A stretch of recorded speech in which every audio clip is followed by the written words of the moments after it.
You good, Ty? Hey, are you guys good? Hi, everyone. Good evening. Gorgeous, gorgeous spring evening. It's nice to see this number. We're competing with this amazing blue sky and sunshine as the days get longer. But welcome. We have some really wonderful speakers. My name's Kim Bothan, and I'm speaking on behalf of the Alberni Valley Transition Town Society.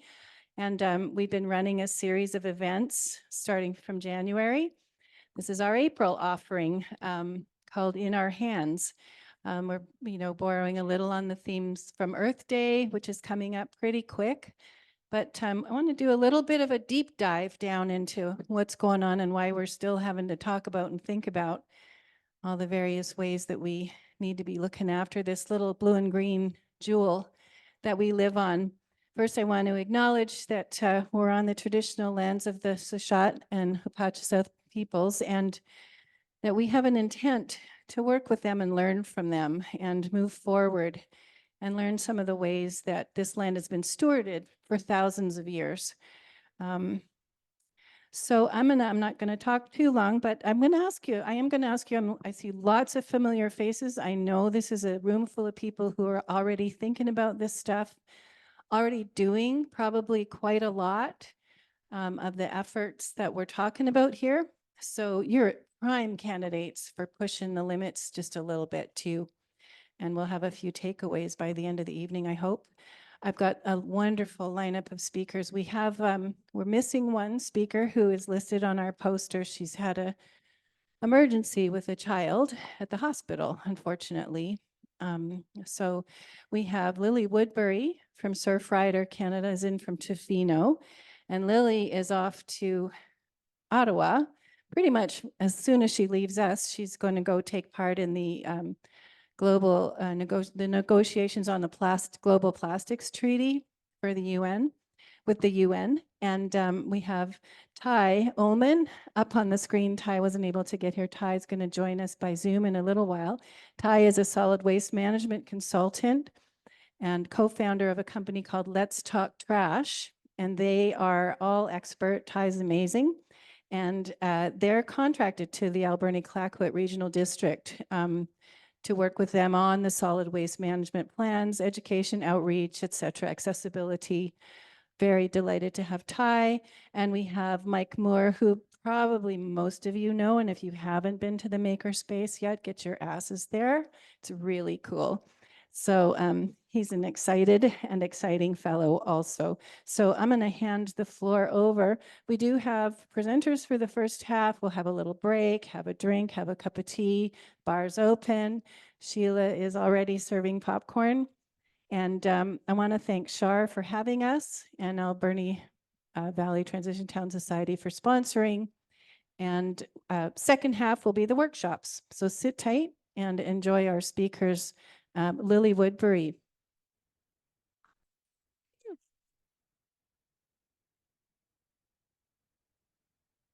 Awesome. Can you hear me okay? All right, make sure you can see. I'm just going to put this into full screen mode. There we go. This one. Here we go. There we go. Awesome. How's everyone doing? Stoked to be here. Awesome. As mentioned, my name is Lily Woodbury, and I live in Tofino, the traditional and unceded territory of Taloquiet First Nation. And I'm here on behalf of Surfrider Foundation Canada. And if you're unfamiliar with us, our mission is the protection and enjoyment of the ocean, beaches, and waves for all people. And we work on clean water, coastal preservation, plastic pollution, beach access, and ocean protection. And Surfrider started in San Clemente, California, 40 years ago. This is our 40th anniversary, just by surfers who wanted to protect their local surf break from some development. And since then, it's evolved to represent all people who love and depend on the oceans and coasts from all around the world. So we have a global network here in Canada, obviously the United States, Senegal, Morocco, Argentina, Europe, Australia, and Japan. And so what I love about Surfrider is that we are an advocacy-based organization we're always trying to win campaigns. And campaigns have the goal of winning and getting victories. And a victory is a decision made by a governing body that's going to benefit the ocean, beaches, or waves. So we're stopping privatization of our favorite beach. We are getting a ban on plastic. We are getting extended producer responsibility laws in place. All of the kind of stuff that is working to get at the roots of the issues. And so a lot of my job is working on plastic campaigns at the local level in Tofino and Ucluelet and other parts where we have our chapters in Vancouver, Victoria, the East Coast, also working on provincial and national campaigns. And all three of those levels are interconnected, and the international level is interconnected, which hopefully I'll have time to get into a little bit. And so we get insight onto which plastic campaigns we should work on through our beach cleans. And you're probably really familiar with this part of our work because it's the most visual part of what we do. It's also an easy way to engage in environmentalism. So some of you have probably been to a beach clean here. And across our network, we're doing anywhere from 5 to 10 cleanups a month here on the West Coast and the East Coast. And we've been really lucky to work with some folks here in Port Alberni, including folks in this room like Gail and Jim, to start doing cleanups in Port Alberni as well, which has been a real pleasure and really the reason I'm here tonight, because I know these folks. So with the cleanups, it's really important to note that these are not a means to an end. They're great to do. They're a fun community activity. It's a wonderful way to restore the ecosystem, but we have to be getting the data from these cleanups to inform our campaigns, which are creating upstream change. So basically, we want to use cleanup data to make cleanups obsolete. So when I'm older and I have grandkids, I'm talking about marine debris and doing cleanups, and they're like, what is grandma talking about? They're going to think maybe I'm an ocean hero, or they're going to think I'm an ocean freak. Probably the last. So with that being said, with the cleanups, that shows us the bigger picture. They're fun to do, but it's really important to tap into the bigger, broader systemic change that we're doing. And so to preface this bigger picture chat, before I get into some of the Surfrider systemic things that we're working on, I just want to preface that we as individuals have been sold a false narrative that each one of us is to blame for the environmental and climate crisis. And for sure, countries in the West, like Canada and the US, we consume too much, broadly speaking. We waste too much, broadly speaking. And so we do need to change that. And we have a lot within our means for those of us who are resourced to do that.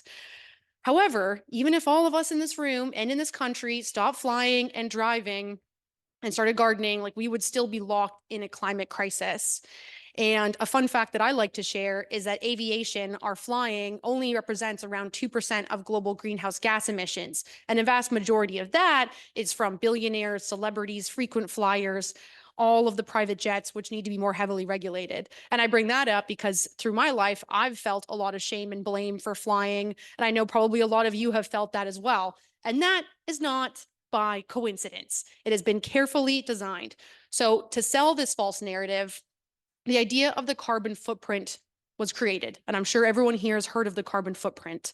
Basically, a way to measure our personal impact and how we're contributing to the environment and climate crisis. And this was actually created by Beyond Petroleum, probably know them as BP, and they're the world's second largest non-state oil company. And so they created this idea of the carbon footprint. So basically, they could sell the slant that it's not an oil giant that's responsible for the climate crisis. It's all of us individuals. So how are we going to make a change? And so you can actually see right here, this is one of my favorite memes of, putting it back on us. The first step, do your carbon calculator, figure out what it is. And this person says, Andrew Henderson, I pledge not to spill 4.9 million barrels of oil into the Gulf of Mexico. So basically, a lot of people have been tricked by this and a lot of people haven't. And since they released this carbon calculator in 2004, there's been a lot of work to basically undo this narrative, rightfully so. Meanwhile, a new report by Carbon Majors shows that it's just 57 companies and countries. And out of those 57 companies, it's just cement producers and fossil fuel companies that have created 80% of emissions since the Paris Agreement was signed in 2016. And so that's pretty indicative at the level of responsibility of what's happening globally.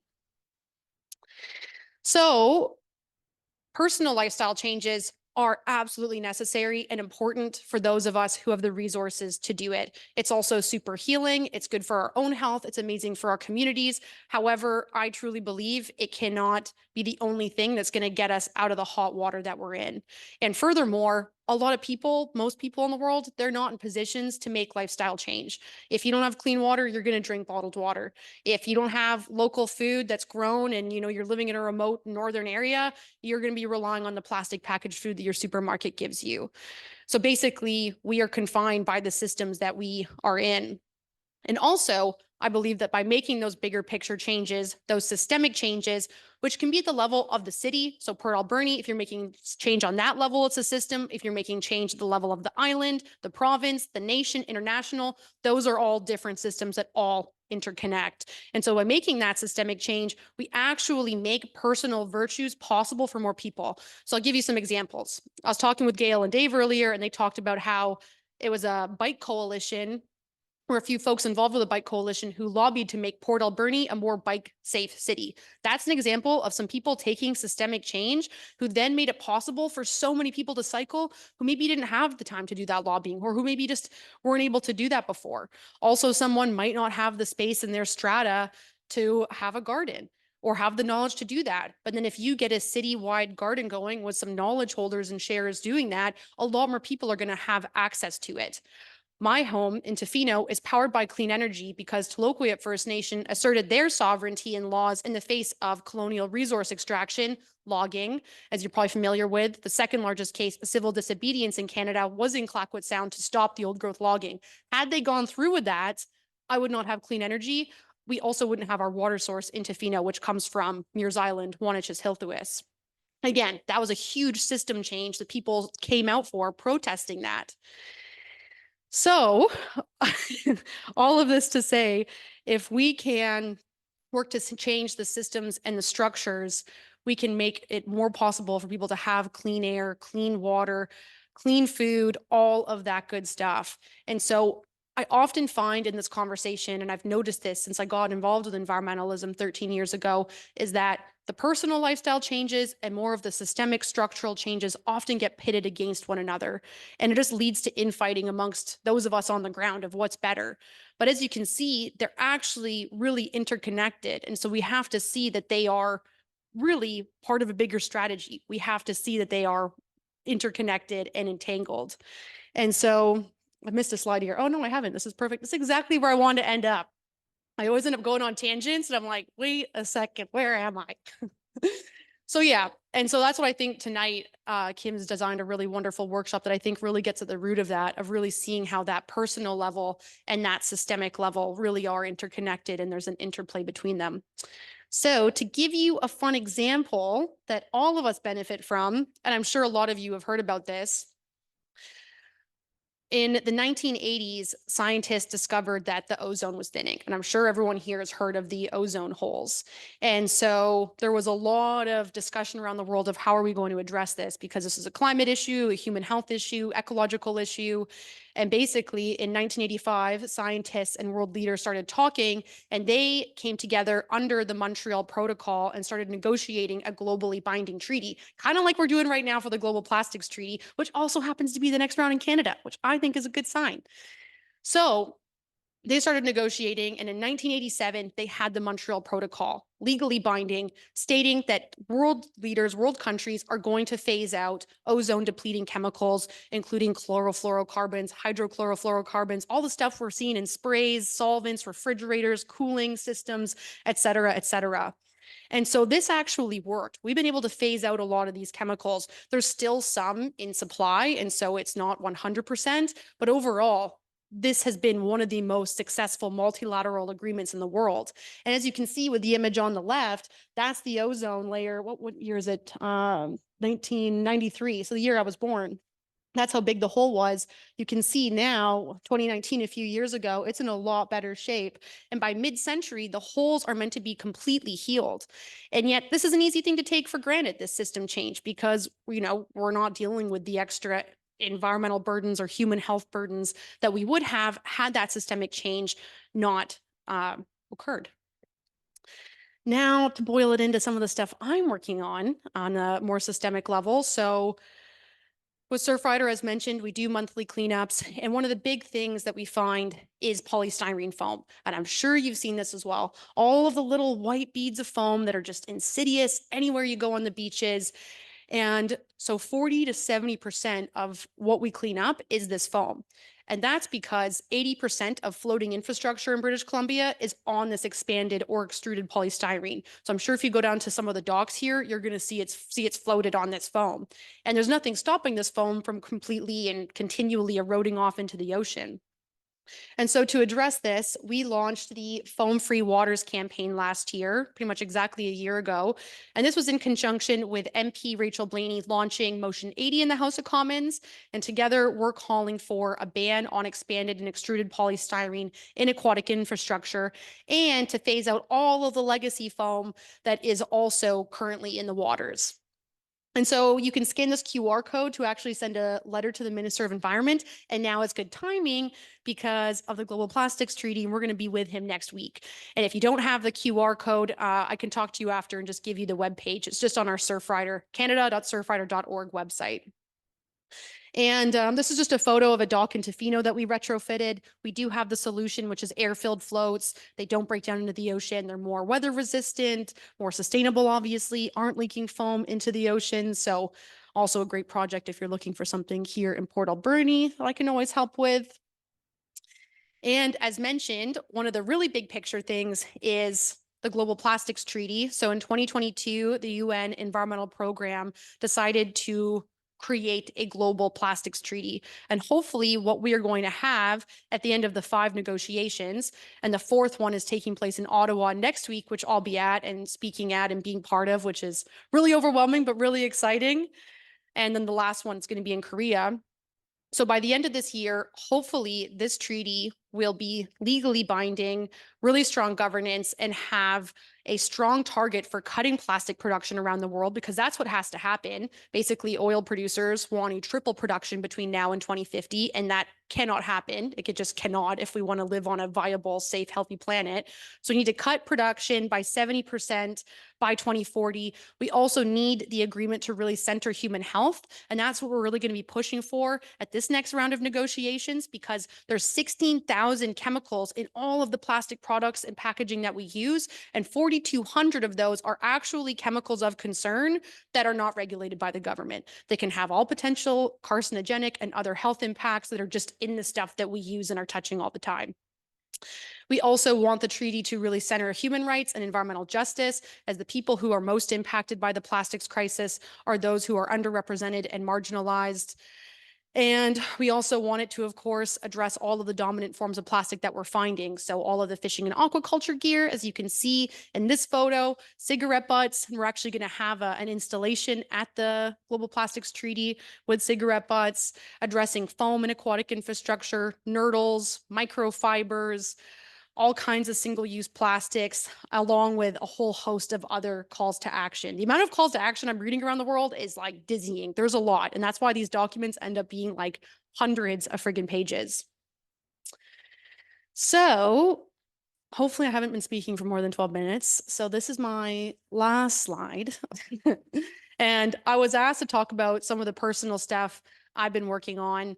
And I really want to preface this by saying that I've felt a lot of pressure in my career doing environmental work to be perfect. I know I've been called a hypocrite. This has just led to more blame and shame and fear that is so counterproductive and has just led us to fight amongst one another. Meanwhile, again, our attention needs to be directed at working to change big oil, big pharma, big chemical, big industrial agriculture, mining, logging, all of that. So there's no such thing as a perfect environmentalist. We can really only do the best we can within the circumstances that we are living in, and work to change the systems so that we grow the margins of those circumstances.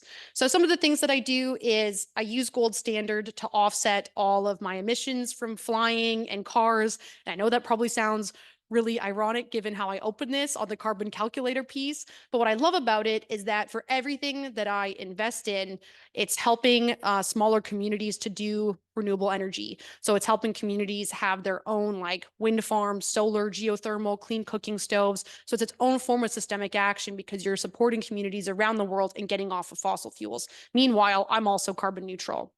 I also bring my cutlery pack everywhere, my reusable cutlery. Most people have a mug and a bottle, and I bring that too.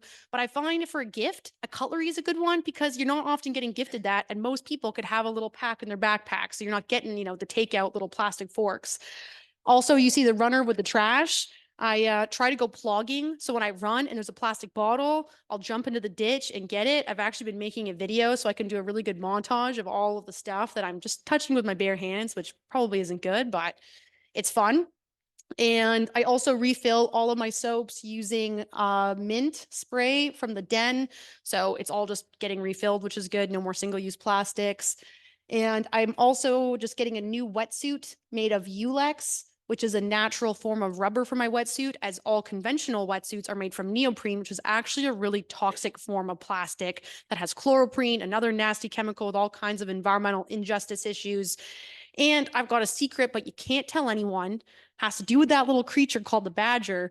A lot of people in Tofino think I have a small scale badger farm that's producing my own milk and cheese. And so they think this is one of the most sustainable things I'm doing. It's not true. I'm not actually doing it, but you can't tell anyone in Tofino that. That's our little secret.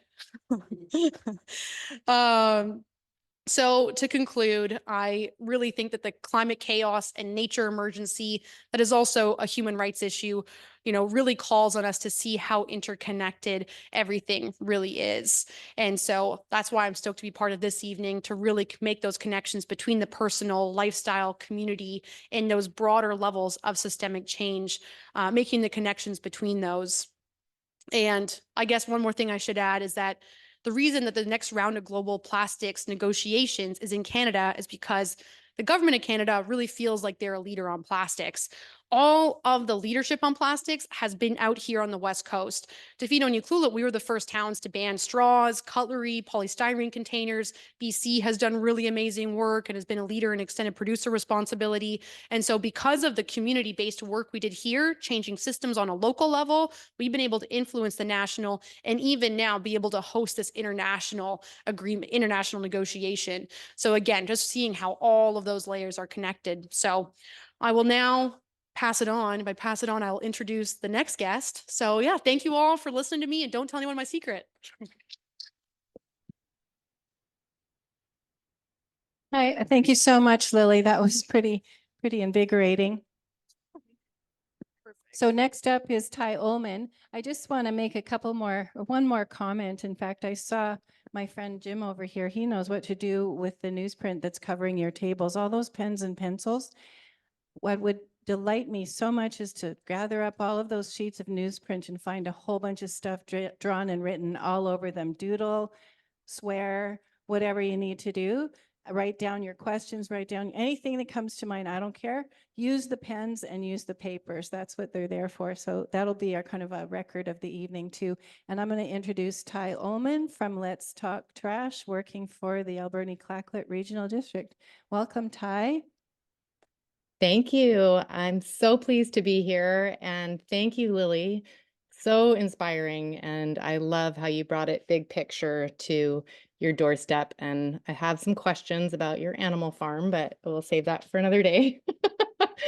I do live remotely, so I am going to just turn my camera off while I present just to save my bandwidth, and then I will come back at the end. But I'm really excited to be here. So my name, as you've heard, is Ty Ullman, and I'm joining today from the traditional, ancestral, and unceded territories of the self-governing nation of the Tla'amin peoples. So I'm on the Sunshine Coast. It's the Kathet Regional District, formerly Powell River Regional District, just to orient myself. And like Kim said, I'm a waste management consultant with a small consultancy called Let's Talk Trash. We've been working for over a decade in this region, and recently were brought on by the Alberni Clayoquot Regional District since February of this year to provide education, outreach, engagement, among other initiatives. And we've had a really great onboarding and seen your beautiful territories there. We've been to Port Alberni and to Tofino and Ucluelet and all around. So for my presentation today, I have been asked to give an overview of the many waste diversion and collection services, programs, and facilities available in the Alberni Valley. It's a lot of information. Instead of getting too in the weeds, which maybe it will be a little bit, but I hope to more share the tools that are available so that when you leave here, you have those tools to access all the information that you need. And I'm just going to switch my slides. So first, I'm going to give an overview of the solid waste system specific to the Alberni Valley, including curbside collection, recycling, depot and transfer station, drop-off, and the landfill. And I just wanted to say, like Lily said, systems are really important. And one thing that I think is a challenge is creating systems that are user-friendly and simple. We shouldn't spend so much of our energy trying to figure out waste collection systems, standing in front of recycling bins and trying to figure out what's what and what goes where. It's a lot of brain energy that we spend doing this. So really creating convenient and simple systems that are broader and are in more regions so that they're more similar to each other, I think is really important. It should be second nature, like driving a car. You don't get in a car and wonder which side of the road you're on unless you go to Europe. So then I'm going to share some amazing local diversion initiatives that are supported by the Alberni Clayoquot Regional District, which I'll probably just call the ACRD from now on. And lastly, I'll share how I enjoy new, to me, clothes and celebrate fashion while not being a fast fashion consumer. So as you can see on this slide, the ACRD has information available on their website for all their services, programs, and resources. I think one of these resources is the Curbside Pickup Reminder app. That's really easy to download on your cell phone, and it makes it so that you never miss another collection day again. It's a really helpful tool. There's also a Sort It tool to help you find what goes where. If you have a question about what to recycle, it gives you that information. It also gives updates and opportunities for residents to get involved and give input on the solid waste management plan that's happening now. It's being updated for the region, and so that's a great way to get involved. And here's a good visual for the downloadable Sort and Go app. It's kind of flashy, and it's a great tool to have at your fingertips. I have it even though I don't even live there. The ACRD offers curbside collection service for 3 waste streams: recycling, organics, and garbage. The Sort and Go 3-stream curbside program provides weekly and bi-weekly collection service to single-family homes and dwellings with 4 or fewer units in the city of Port Alberni, Beaver Creek, Seychat, and Hipatseth. And sorry if I'm mispronouncing that. Hupasschath. Receive bi-weekly manual recycling collection from a private hauler, but residents must self-haul organics and garbage to the transfer station. And Sprout Lake and Cherry Creek are self-haul communities for all recycling organics and garbage. Curbside recycling is for residents only, which does not include multifamily homes with more than 4 units or businesses. Instead, they must engage a private hauler to collect waste and recycling. And I know this is a challenge, and maybe we can talk about that later.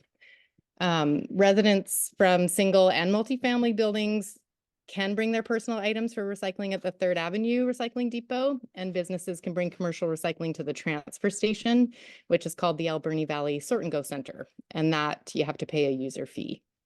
And I'll get into both of those facilities a little bit later on in the presentation. So you can recycle a lot of items curbside, and that list is always expanding. The 2 primary streams for curbside collection of recycling are the fiber stream, so that means cardboard, magazines, and paper, and the container stream, which includes items like metal cans and tinfoil, plastic yogurt containers, and paper milk cartons. And you can even recycle now plastic cutlery, straws, plant pots, and piñatas. Packaging items like glass, soft plastics, and styrofoam have to be brought to a recycling depot. They can't be put in your blue bin. They tend to break and shard, like nurdles, like styrofoam nurdles are terrible. and they can contaminate the entire load and basically turn it all into garbage. So you want to keep those out and bring them to a recycling depot, like the Third Avenue Recycling Depot. Plastic bags also must be collected separately because they can get caught up in all the sorting machinery and hold up the sorting process, which is a real pain. And organics diversion is part of the Sort and Go program, and it's collected on a weekly basis as part of the city curbside collection. And if you look at the comparison in that chart for 2020 versus the 2021 to 2022 year, after organics collection was introduced, garbage went from 85% down to 40%, with organics making up 45% of the waste stream. So you can see diverting organics makes an immediate impact and shows the importance of participation. The accepted items in the organics are quite broad and inclusive. That includes all kinds of food scraps, cooked or raw, soiled paper like napkins, paper towels, and pizza boxes, even tissues, and yard and garden debris, grass. Just yard and garden debris needs to be no longer than 2 inches in diameter and 2 feet in length. And you want to keep organics out of the waste stream because they can create methane in landfill, and that's one of the worst greenhouse gases. And once organics are collected within the city of Port Alberni, they're hauled to the Alberni Valley Sort and Go Center. That's the transfer station, and they get consolidated there, and then they get sent to Earth, Land, and Sea for composting.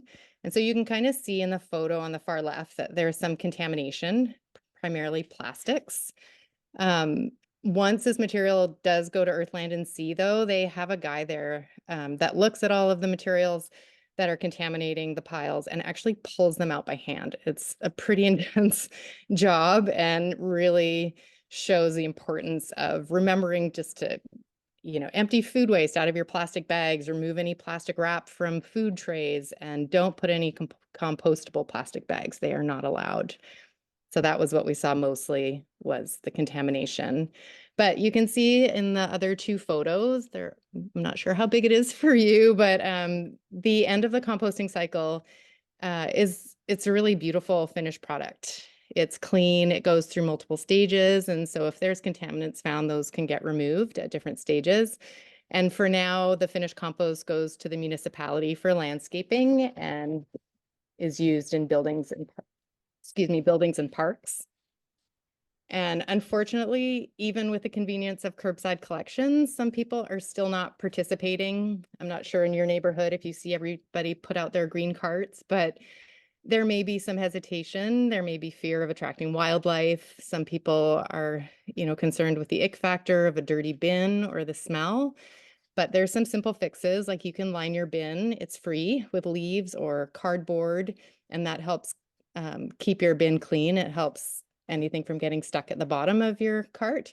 And then layering your food waste with yard waste or cardboard or newspaper helps keep the smell down. And you can also freeze food waste, especially the smelly stuff like shellfish and meat, and add them only on collection day. And backyard composting is also really important, and the ACRD does support backyard composting, and they subsidize the composters for residents. And then there's garbage. Yes, unfortunately, there's still a need for garbage collection in our current system. Often it's items that have no funded diversion program or are made of a bunch of different components that are hard to separate or not cost effective to separate, or the materials just aren't seen as valuable. One example I know firsthand from my daughter who's in high school is the binders. They're made of material like fabric, cardboard, plastic, and metal. So it's really labor intensive to separate all those different materials out. So it becomes garbage when it's lived its full life. Hopefully one day there will be a world without waste, and that's what we've been working towards. And the ACRD, through all these diversion programs, is actively working to reduce waste closer to the provincial target of 350 kilograms a year. So you can see currently the region is close to 589 kilograms, so there's a ways to go. And garbage does go to the landfill, and it's estimated to reach its capacity in 2062 if disposal rates stay the same. So reducing waste will save landfill space, which will really save residents money. It's very expensive to expand a landfill. And here's a Third Avenue Recycling Depot. It's for residential recycling. It's right in the city, and it's owned by the ACRD, but it's operated by the social enterprise INEO Employment Services. It's a great facility. I got to go visit there. And this is where residents can bring glass and styrofoam and soft plastics, as well as batteries, paints, electronics, and more. It's one of the cleanest depots I've ever seen. I think you can see in these photos, there's like not a droplet of litter. And here's just a brief overview of what materials are accepted and by what programs and what the end market is. So you can see a lot of the end markets are in BC, and that's encouraging to keep materials as local as possible. And this is the transfer station, the AV Sort and Go Center, and it offers a lot of ways to divert materials. There's some overlap with the Third Avenue Recycling Depot, but you can bring commercial recycling here, especially cardboard and mixed containers. And there's other diversion streams like large appliances, electronics, tires, used motor oil, antifreeze, used cooking oil, and drywall, clean wood, and even a shed to salvage and redistribute bikes. And again, here's a brief overview of just what materials are accepted at the transfer station, by what programs, and what the end market is. There are other programs like Return to Retail throughout Port Alberni. And I think there's a full list of programs and drop-off locations around the ACRD, on the ACRD website. And the ACRD, like I mentioned, is in the process of updating the solid waste management plan for the region. And this process really helps to set the vision, the goals, and the targets for the next 10 years. So it's really worth taking a look at their website, and you can learn how to be involved, how to get connected. If they send out surveys or want input, sign up to get notified and more information there. And then ACRD has several really important waste diversion partnerships, which I think is important to mention, to divert things like mattresses for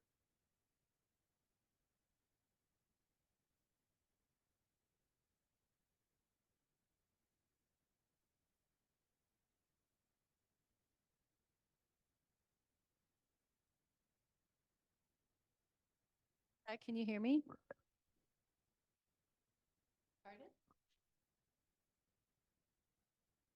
Think you hit the think you hit the mute button maybe, Ty?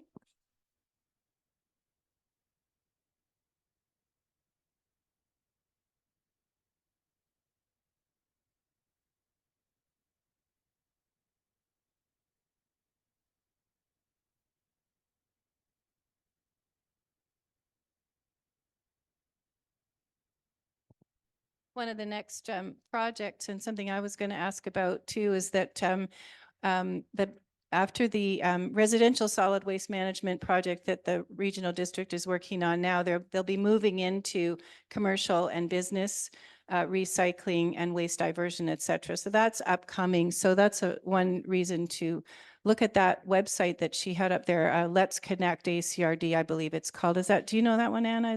That's true, right, Chris? Yeah, so that's an interesting one to tap into as well. And I'm hoping that they get some input about that. I've got some boulevards, around my neighborhood that are taken up with big, huge blue bins. And anyway, we'll continue forward. I'm going to go ahead and introduce Michael. We'll see if we can get Ty back. Oh, I'm back. Can you see me? Oh, no, we can't see you, but we can. Oh, sorry. Can you hear me? I can hear you now. Yeah, go ahead. Sorry. Okay, fixed it a sorry. little bit. I got kicked off somehow, so I apologize for that. I was just talking about the mattress recycling. Were you able to hear that? Just the introduction, Ty. Sorry. You can go back to that. We just got the introduction. We just got your list of diversion program. Yeah, there we go. Okay. Okay, perfect. Okay. So yeah, so the mattress recycling, I'll go over it again because I think it's such an amazing and important program. It's INEO, which is a social enterprise that supports economic, environmental, and social development in the community. And they operate, it's called Recycle Matters, and it's a project that's designed to support skill development and employment experience through manually breaking down mattresses into separate components. And those components, as you can kind of see in the slides, is metal, wood, fabric, and foam. And you can, through this process, divert 90 to 95% of the mattresses. Those components can be recycled. And the wood they've been using to upcycle into furniture and planters and then sell them at the reuse store. And the reuse store, also an INEO initiative, gives a second or third life to functional appliances, equipment, and furniture that would otherwise be disposed to landfill. And they also employ that unique opportunity for employment and training for individuals to learn and upskill and learn about the local labor market. They have really quickly evolving inventory at affordable prices. I went there and I wanted to take several things, but couldn't fit them in my car. They're really active on Facebook and they post photos a lot. So you should definitely check them out. And what's really cool is they're co-located at the 3rd Avenue Recycling Depot, and they live below the makerspace. So there's a lot of synergy there. Which brings me to the makerspace. And I hope I'm not giving away any photos. I know that there's a presentation coming up next, so I'm not going to say a lot about it, but I went for a tour and it's just an incredible place for waste diversion, innovation, and creativity. As you can see, even the toilet says think tank, which cracked me up. There will be a presentation on this. So again, I won't say much except for that it's just a place with endless possibility and a space to explore some of our waste challenges. So really grateful it exists. And then this is at the 3rd Avenue Recycling Depot, and I thought it was really great. They collect books and then redistribute them. And it's Discovery Books, and it's run by volunteers from Literacy Alberni and the Rotary Club. And then librarians sort through the donated books, and then they curate it to all those little libraries that you can find around Port Alberni, those little neighborhood little boxes with books, those little tiny libraries. I really love that. So you can bring unwanted books to the 3rd Avenue Recycling Depot for collection. And then there's the Alberni Valley Gleaning Project, which connects tree owners with excess fruit. So volunteer pickers, they harvest the fruit, and 1/3 goes to the pick host, 1/3 goes to the pickers, and 1/3 to a local charity or organization. And the Gleaning Project typically collects up to 11,000 pounds of harvest a year. So again, this is a great way to increase food security, reduce food waste, and also keep the bears away. So that's kind of my my ACRD waste management and diversion programs and services in a nutshell spiel. One thing I wanted to throw out there before I go on my personal practice is we're looking for a local community champion. We're looking for somebody who's interested in representing the ACRD as far as recycling and composting locally. There's nobody right now locally that can go to events and help with education and outreach. And so if anybody out there is interested, talk to Kim, and Kim can send me your information. I would train you. There is a stipend to help fund your time, compensate your time. And there's some fun interactive activities. And it's a great way to engage with the public and help educate the public about the system that's in place in the ACRD. So that's my pitch for becoming a local community champion. So yes, I was also asked to pick a personal issue in practice, and I love clothes, but I hate fast fashion. And that's for all the reasons you can see on this screen. It is a fashion crisis. And so I hate it because it's polluting, it creates waste, it's responsible for 20 to 30% of microplastics in our oceans, and it really represents to me the throwaway linear culture that needs to shift.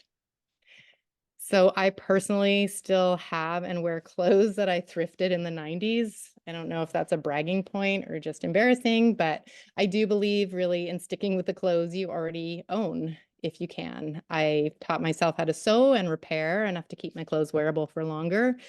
But there's many resources, like Metro Vancouver has a Think Thrice campaign, and it shows you how to, it offers resources and shows you how to like sew a button on, and talks about how to repair and reuse clothes. So that's a great resource. And I also do love new to me clothes. And so I like to host a clothing swap with friends or at a community event, and also to thrift. But I do primarily do that at local thrift stores where I know they resell donations from the local community and aren't shipping them to the global south, which happens quite often in the larger thrift stores.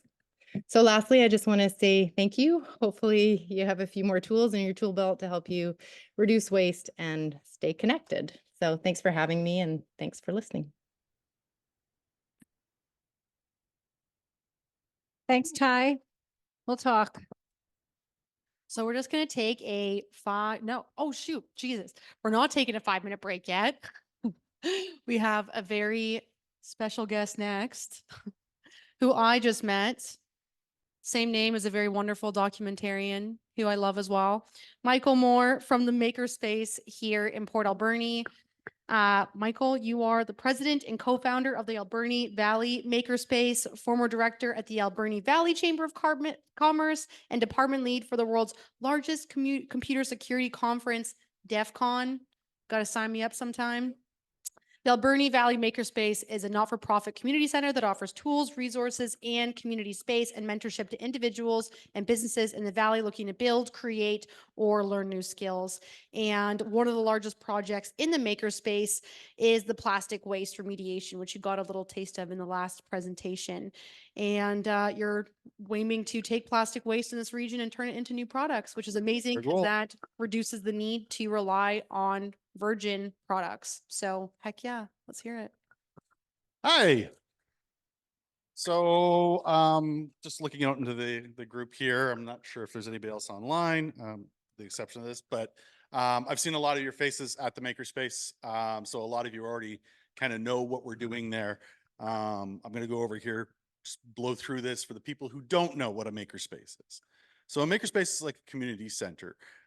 We strive to teach people how to do things for themselves. Whether or not it is science, technology, engineering, arts, and math, but it's also just the hands-on participation in building and creating things. We are like a modern library. That's what a makerspace is now, right? Where you want to come and learn how to use a tool or learn a resource or a skill, whether or not it's sewing or learning how to use a CNC machine. We have people come into our space to do all sorts of different events and activities. We give equitable and realistic access to tools and resources to community members. We are not a business. So if a tool sits idle, it is a loss to the community, not to us. So having people come in to use the space, it is, if we can remove the barriers for people to learn so that they can manufacture something or build something or repair something, it is a benefit to all of us. So, okay. So, we were originally started up in 2019-ish. There's a little bit of a gray area there. This idea for our makerspace, at least, was in 2019. We're currently, our board has about 6 people on it. Each one of those people is a working professional in the Alberni Valley. We have electrical engineers, we have project managers, we have small business owners, and each one of us brings a unique set of skills to the board. One of the important facets of our board is that it's a working board. So every member of our board must spend time in the space volunteering, and they must participate in this activity in the running of the space. We are 100% volunteer run and 100% like volunteer funded, essentially.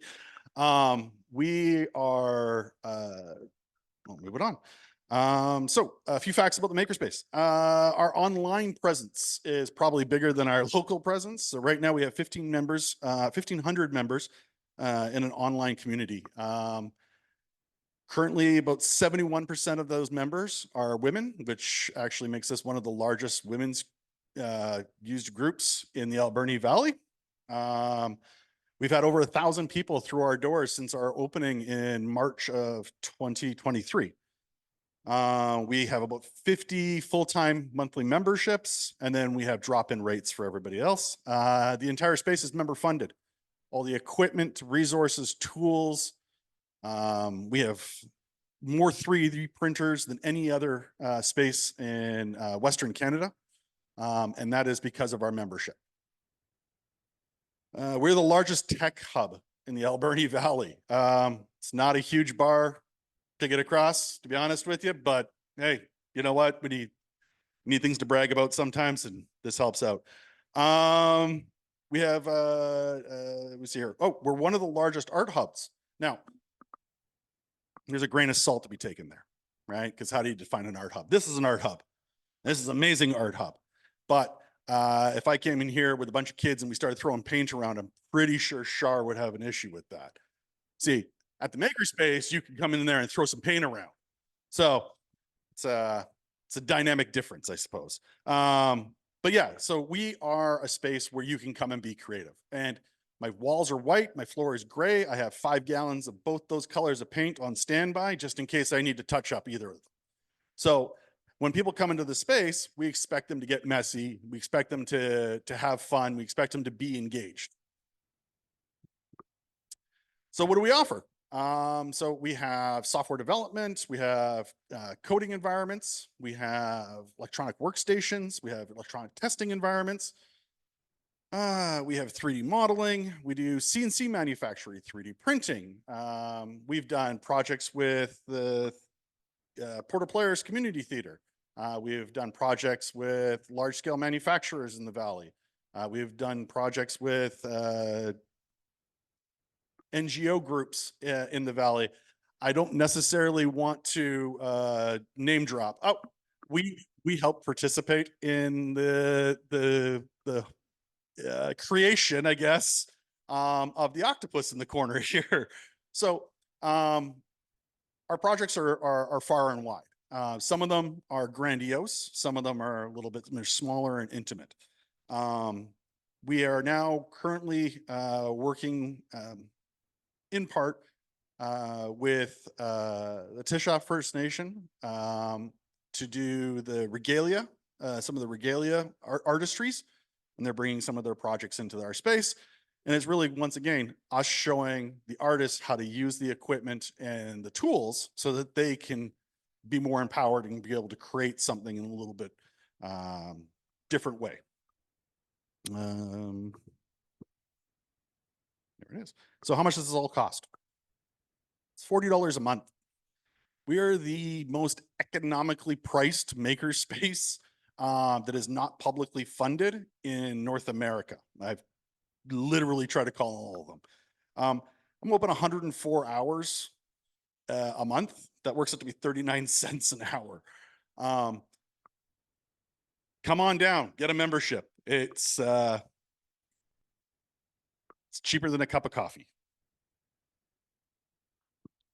Part of one of the reasons I wanted to really come down to this event tonight was to talk about some of the future projects that we're working on. In 2019, I came across a group called Precious Plastics and thought, hey, why not? Why isn't everybody doing this? This makes perfect sense. Everybody should be doing this.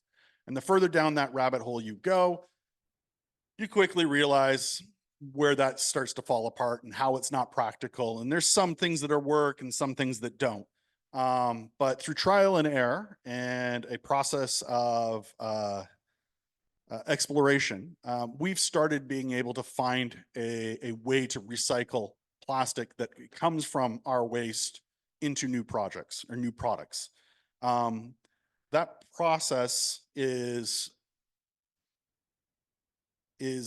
a starting point for us to be able to manufacture materials that can be used in the building of, say, park benches, or using it to build other materials that can be used in the community. Our goal is to bring in plastic from the recycling depot. Right now, our rigid plastic waste, doesn't matter if it's HDPE or it's polypropylene or it's anything, it all goes in the same bin. And it's then that bin is picked up and it's shipped down to Nanaimo.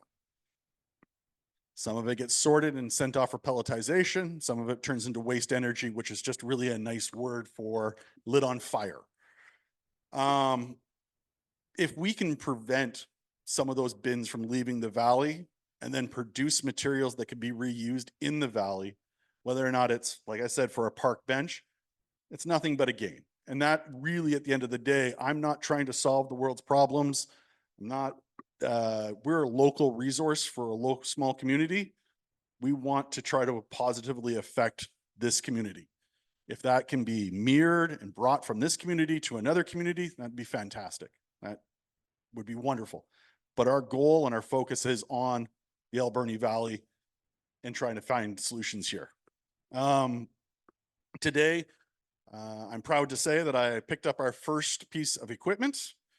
It is a plastics granulator, which lets us actually now collect and process plastic to make it into our own pellets. So we don't need pelletization, which means now when I collect plastic, I can feed it into the granulator. The granulator will spit out a product at the other end of it that can be then now fed into an extruder to extrude it into molds, or can be fed into a form. So it can be made into flat stock, and then eventually, hopefully, an extruder that'll allow us to produce a 2x4. So big piece of equipment, got it here. It's currently being dismantled because we need to clean it, and then it'll be brought up into the space. The makerspace in kind built a plastics manufacturing environment, including ventilation, proper electrical, and so that will be available at the space. Our goal is also to bring this to the school system as well, where kids can bring in their own plastic waste, recycle it, and leave with a product that is manufactured from their own plastic recycling. Another project that we're working on is bringing out a STEAM fair. So this kind of works with the plastics recycling. STEAM fair, science fair. It's the best way to describe it to people.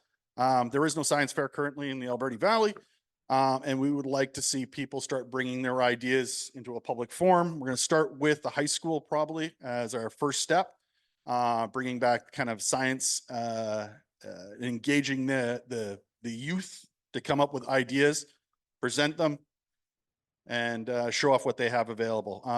Next Friday, we are hosting SD70 on a Pro D Day. They're going to be coming through our space and taking a look at what we have to offer. Hopefully we'll be able to engage with them and bring this idea a little bit further along. As far as what was the term you guys were using? My personal. I spend about 4 hours a week cutting up cardboard to be used in different projects. So it isn't being recycled. This is projects, things like teaching kids how to build a box, how to build use the laser cutter. I don't have a lot of personal projects that aren't this place. I'm there 105 hours a week, and then I spend another 30 plus hours a month working on it behind the scenes. The makerspace is a community resource where we do things like hands-on recycling. Our electronics lab is half full of e-waste that would normally just get tossed into a super sack downstairs and shipped off. We're actually salvaging usable material from those things prior to them going downstairs. So if a computer weighed 10 pounds and I took out 5 of it went downstairs to be recycled. I think that's a net gain as far as I'm concerned. 5 of it's going to be reused. And that is how I judge my personal usage is can I save a small fraction of what's going to end up in the landfill every time I see a piece of equipment. To a certain extent, we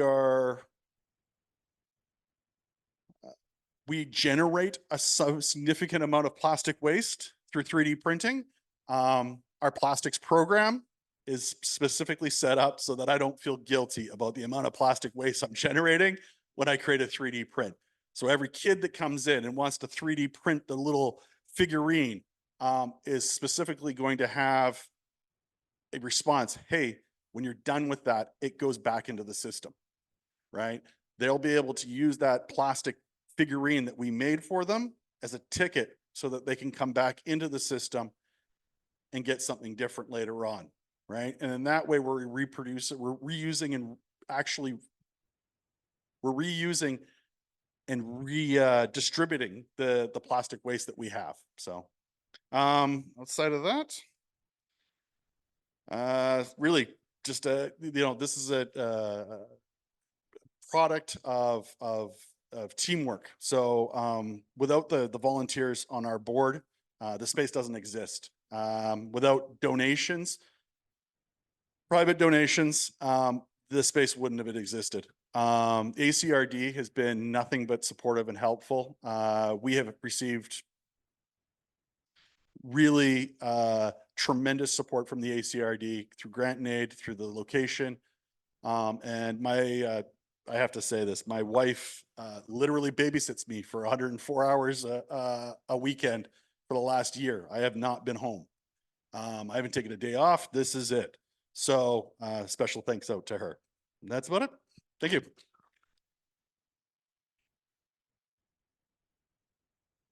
Thanks, Michael, and thanks to all our presenters so far. We are going to take a few minutes. Well, it's time.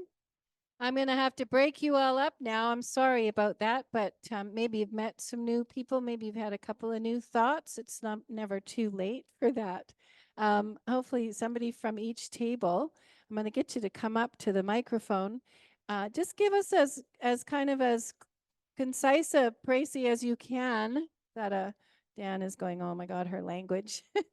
And tell us what you talked about at your table and say the name of the table that you were at too. So we'll start with this table right here and go around the room this way. And just a minute or so, a couple of minutes each.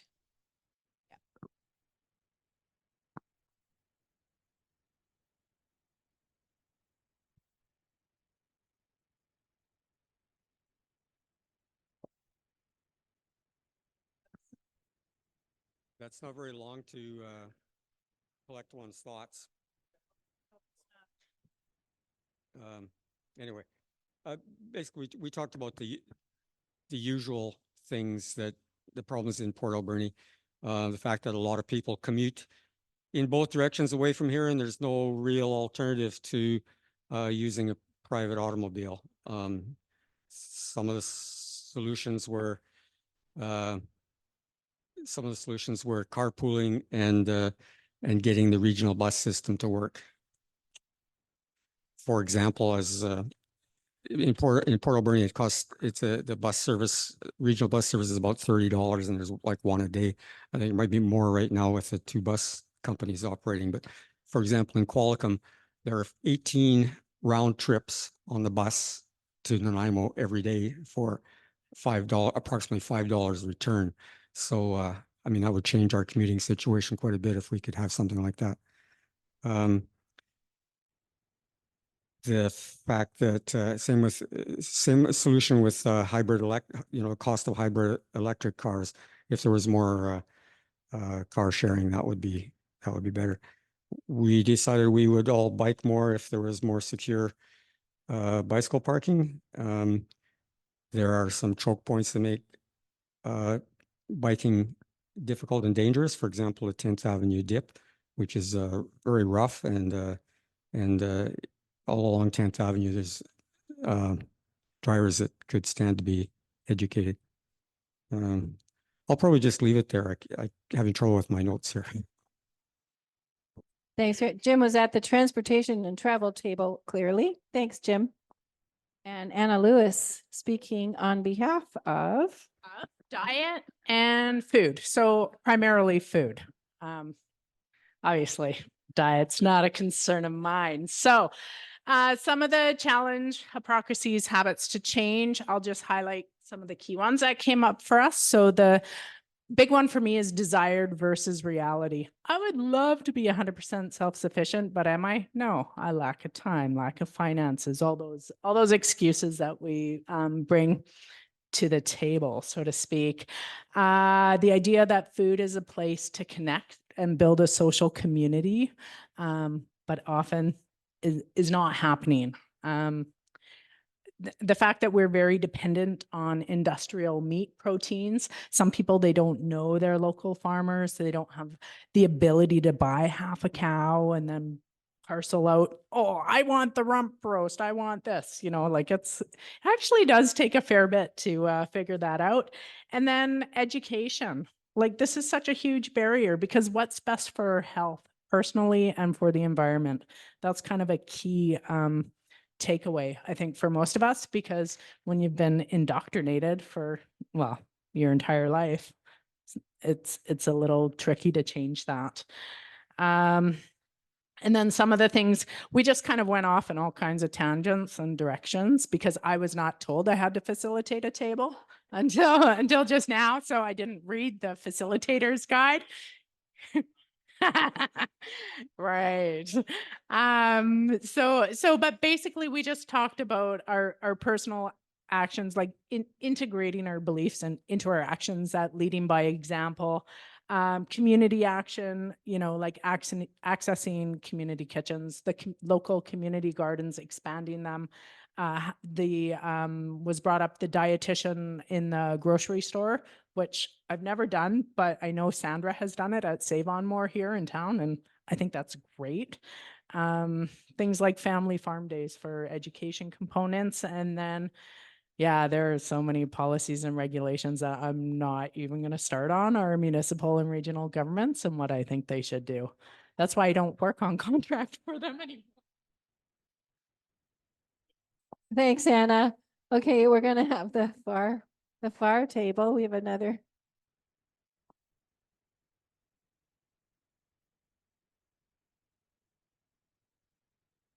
So I was at the community / social political table, which frankly is a bit unfair because I think it really encompasses all the other topics as well. So that's all right though. We discussed a few things, but the one that really captured our conversation it was kind of the culture of individualism and really car transportation. So those are kind of a bit of a stretch to connect, but I don't want to steal too much of what was spoken about at this first table, but I think there really is a culture of you must drive here, and changing that is going to be challenging. I find myself driving way more than I should, moving here from a place where I used to bike for everything. So one kind of potential action we can take in relation to transportation is there's a survey which you can access. I actually don't know the details about it, but I think it's available online to fill in.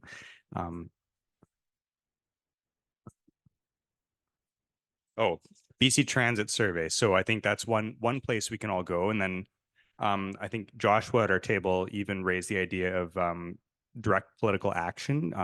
He's getting involved in politics or has been involved in politics. This is something that, we can all get, do to a degree to help affect change at the community level. Yeah, so I'll probably leave it there. Thank you. What's your name? My name is We Dave. haven't met you before. Thanks, Dave. Oh, that Dave. Oh, here comes right. Here comes Leo. Hello. Yes, I was at the housing table.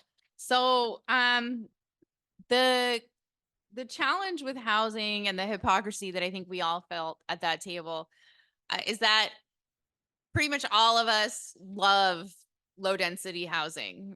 We love living there. I describe it as my paradise. Mike described it as his kingdom, I think.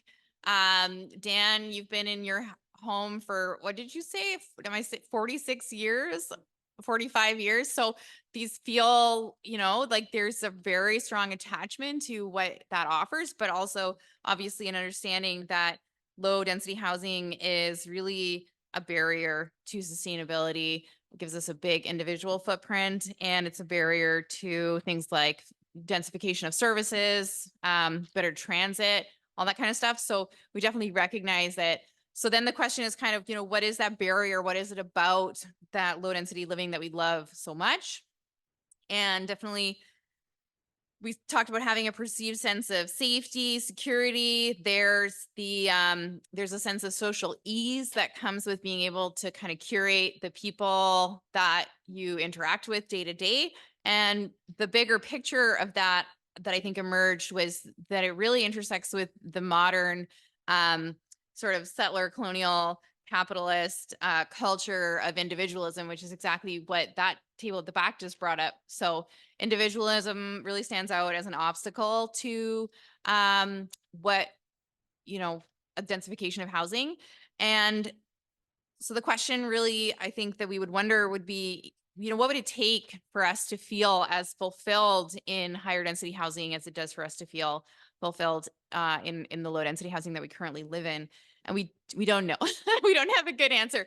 But I think the answer that really emerges, I think, is community, and that's come up in a few different ones, and trying to rebuild, because we haven't always lived like this. So rebuild the ability to actually talk and communicate and have our needs communicated and respected and understood, and just be able to create the community that we need to everybody feel fulfilled as individuals and have our individual needs met. And if we could create an intentional housing community, like a co-op, or that would be like a really tangible one where you create it on that really small scale of building an intentional community, but also just really building community like we're all doing here tonight, which is great, to try to really counter the individualism that really is a barrier to a lot of things, and in this case, specifically housing. So that's what we came up with. Thanks, Leo. Okay. And we've got waste, rather broad topic.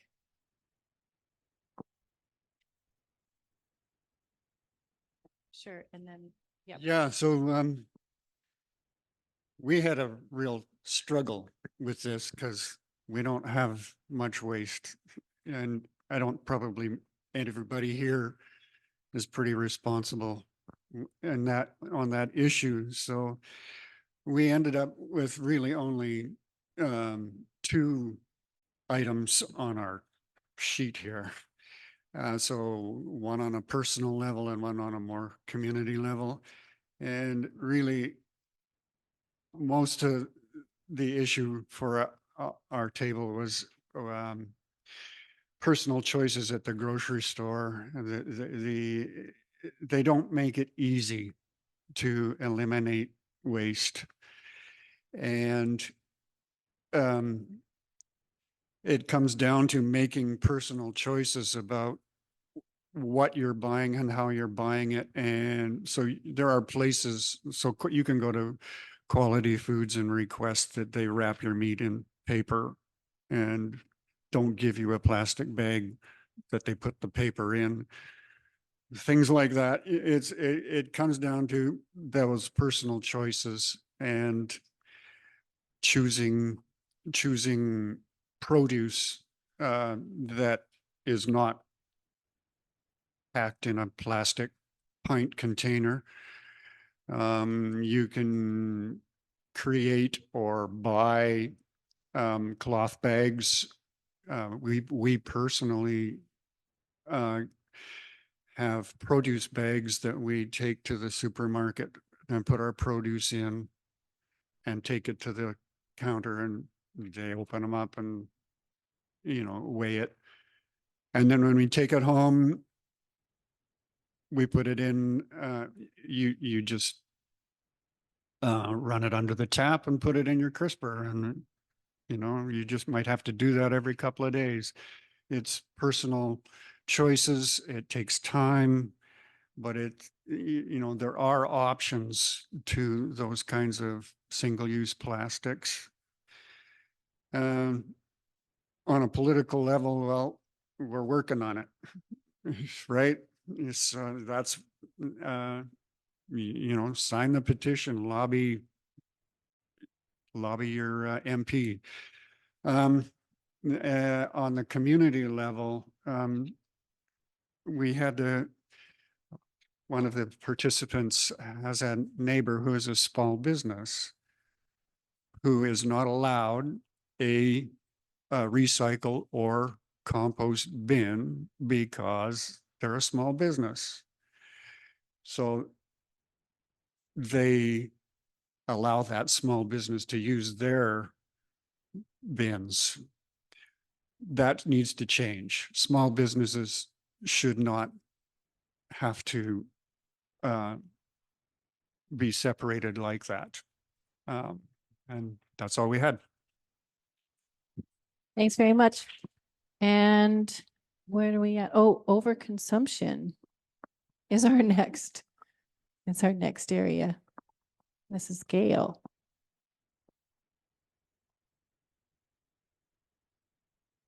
Hi, I'm Gail. Did Dave mention that there are produce bags over there? Because they're almost free just by donation, and they're not the same as grocery bags. So you need to remember to try and buy your produce with reusable bags too. Okay. At our table, we discussed overconsumption, and one of the things brought up was hoarding, not getting rid of your stuff because you're kind of thinking you might use it tomorrow or something like that. And so the barrier to doing anything about that for this person was it's no fun going through your stuff. So we didn't get a chance to convince him otherwise, but anyway, because he's gone, but I'm sure he can do it. Another thing was trends in what kids want today and what kids are demanding of their parents materially. And that's a big one because marketing is way superior to what it used to be when I was little and had to play with rocks and shells and frogs and stuff. So that's a real challenge, especially when you're seeing your peer group get what they want in a lot of cases. And you want to stick to your values and not be part of this huge systemic problem that we're having in our world right now. Another one was clothing, especially synthetic clothing, because as we know, when you wash it, it goes into the water system and it ends up in the ocean. So the difficulty is in finding natural fiber clothing, and most of the thrift stores are full of synthetic products. It's pretty tricky to deal with. So a suggestion to the barriers there was to research filters for your washing machine and start with that, see what happens. Another one was gifting, because a lot of times when you're giving to people, it's tied with love, and marketing has a big part to play in that connection of love and giving gifts, material gifts. So the major barrier to that was marketing, and solutions to that would be rethinking your idea of what is meaningful, what you want to give. For example, instead of giving your niece or your grandchild material things, maybe you could have a picnic in the basement with, tables with sheets over top and have a little light in there and have an adventure or just an experience of some kind, and make that equate with love in your new way of thinking. So I think a lot of these things are systemic. They're part of what we're used to having to deal with. And the more we talk about it, the better. So thanks. Okay, well, we're running a little bit late, so I'm going to close up fairly quickly. And thanks, Shar, for being patient with us, and thanks for hosting the evening, and to Alberni Valley Transition Town Society. Thank you all for showing up and being a little adventurous, a lot patient. Thanks for thinking. Thanks to our presenters, Lily Woodbury, Mike Moore, and Ty is up there still. Yeah, hi, Ty. Our fourth presenter was not able to make it. Has one of her kids had a medical thing going on, so we'll send her some best wishes. I just want to say, go forth and multiply. We have a talk to people. That for me, that's a huge part of things, is talking to folks and finding ways to have conversations. Sometimes they're really difficult. Sometimes they're really awkward. Stick with it. Everybody, needs to get involved in the conversations. On your tables, there are some flyers. Take one, everyone take one. Give it to somebody who wasn't here tonight. Read it first. This is the next Transition Towns event, May 22nd, and that is transportation. Guess what? Transportation and travel. So another opportunity to learn a whole bunch more stuff and have a say and branch out from this room one more time. Lily, did you want to say one final thing? I'm going to hand over to Lily, but thank you all for coming out.